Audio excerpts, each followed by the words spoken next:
तुम जिस एज में हो ना, ये एज लाइफ की गोल्डन एज है। इसको गोल्डन एज क्यों कहते हैं? क्योंकि इस टाइम में आप में से जिसने मेहनत कर ली वो पूरी लाइफ को बेहतर बना सकता है। ये सबसे बेहतरीन एज है। इसमें दो रास्ते निकलते हैं। एक रास्ता जो हमें सही दिशा में ले जाएगा और लाइफ में सक्सेसफुल बना देगा।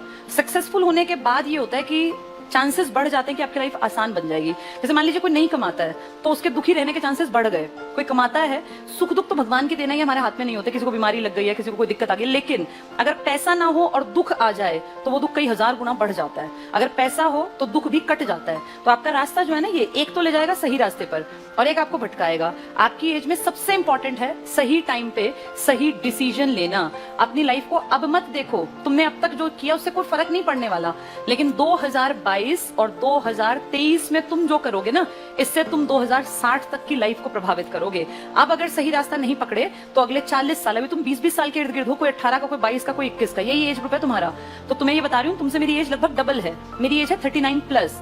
और मेरा ये अनुभव है इतने सालों में कि जो इस टाइम पे सही टाइम डिसीजन ले गया ना, उसकी लाइफ बहुत बढ़िया कटती है। जैसे मैंने बताया, मैं 20 साल में नौकरी में आ गई, उसके बाद से मेरी लाइफ बेहतर बेहतर बेहतर होती चली गई। मैंने नौकरी छोड़ी थी 2015 में। कई साल जॉब करने के बाद मैंने नौकरी छोड़ दी, कारण आईसीएस बहुत बढ़ गया था। उसके बाद फिर गवर्नमेंट जॉब करना पॉसिबल नहीं रहा तो मैंने छोड़ दी। लेकिन जब तक आईसीएस अपनी जड़ें जमा रहा था, तब तक मेरे पास एक सबसे ताकतवर चीज मेरी नौकरी थी।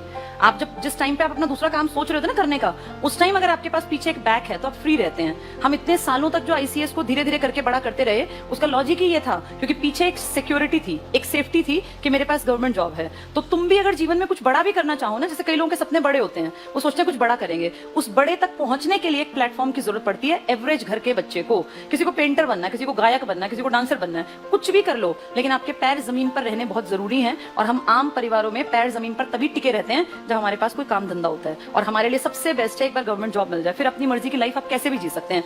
प्रोफेशन कभी भी बदला जा सकता है, पर पैर खड़े होंगे ना जब एक जगह, तभी लोग आपकी बातों को मानेंगे। अब तुम में से कोई कहेगा पिताजी मुझे ना गायक बनना है, तो 2 लात पड़ेंगी उसको, और पढ़नी भी चाहिए। गायकी का भूत तो सवार बहुतों को है, किसी को हीरोइन बनना है, किसी को हीरो बनना है। ये सब चीजें ना या तो बहुत अमीर घर में पैदा हुए हो तो चलती हैं। एवरेज परिवार में सबसे पहले पैसा कमाना सीखो, फिर उस पैसे को अपने ऊपर लगा दो। मैंने 2015 में जॉब छोड़ी तो मेरे पिताजी डिसीजन मेकर नहीं थे मेरी लाइफ के, लेकिन 2003 में जब मैंने जॉब शुरू की, तब मेरी लाइफ के सारे डिसीजन मेरे फादर लिया करते थे। जिस दिन से मुझे नौकरी मिल गई, उस दिन से अपनी लाइफ के डिसीजन मेकर मैं बन गई। तुम्हारे साथ भी होगा। अभी तुम्हारे जीवन के सारे निर्णय घर परिवार वाले लेते हैं, और लेने भी चाहिए क्योंकि तुम उतने डेवलप नहीं हो। जिस दिन तुम्हें जॉब मिल गई ना, चाहे तुम 20 साल के हो, उस दिन तुम्हारी स्थिति इतनी हो जाएगी कि हाँ, घर वाले तुम्हें पूछने लगेंगे। एक अलग ही चीज फील होने लगती है सब लोगों को, और लगता है कि अभी ये काबिल है, तो अपनी काबिलियत प्रूव करनी पड़ेगी। तुम्हारी कोई नहीं सुनेगा, चाहे तुम भंडार भरा पड़ाओ तुम्हारे दिमाग में। अपनी काबिलियत प्रूव करो, नौकरी हासिल करो। करना ना करना बात की बात होती है, जिसको जैसा करना हो वैसा कर सकता है, पर अपने आप को स्टेबल बना लो पहले। ये मेरी तरफ से इसको सलाह मान लो। तुम मुझसे छोटे भाई बहनों की तरह हो, इसलिए बता रही हूँ। सपने कई बार बच्चे बहुत गलत ले जाते हैं। जैसे किसी को यूट्यूबर बनना है, आजकल लोगों को बड़ा शौक होता है कि हम तो भाई इन्फ्लुएंसर बनेंगे। बन जाना, लेकिन पहले अपने पैर जमा लेना। जिसके पास पैसा होगा ना, वो कुछ भी कर सकता है, उसको कोई रोकने टोकने वाला भी नहीं होता। और पैसा ऐसे डायरेक्शन से आना चाहिए जिससे कि माँ बाप का नाम ऊंचा हो। पैसा तो ठेका जो खोल लेते हैं शराब का, वो भी कमाते हैं। ड्रग सप्लायर भी पैसा कमाते हैं, पर उस तरीके से माँ बाप की इज्जत क्या रह जाती है? एक ऐसा कि हाँ भाई, इनका लड़का या इनकी लड़की 19-20 साल में नौकरी लग गए। माँ बाप की भी तो इज्जत बढ़ाना हमारी ड्यूटी है ना।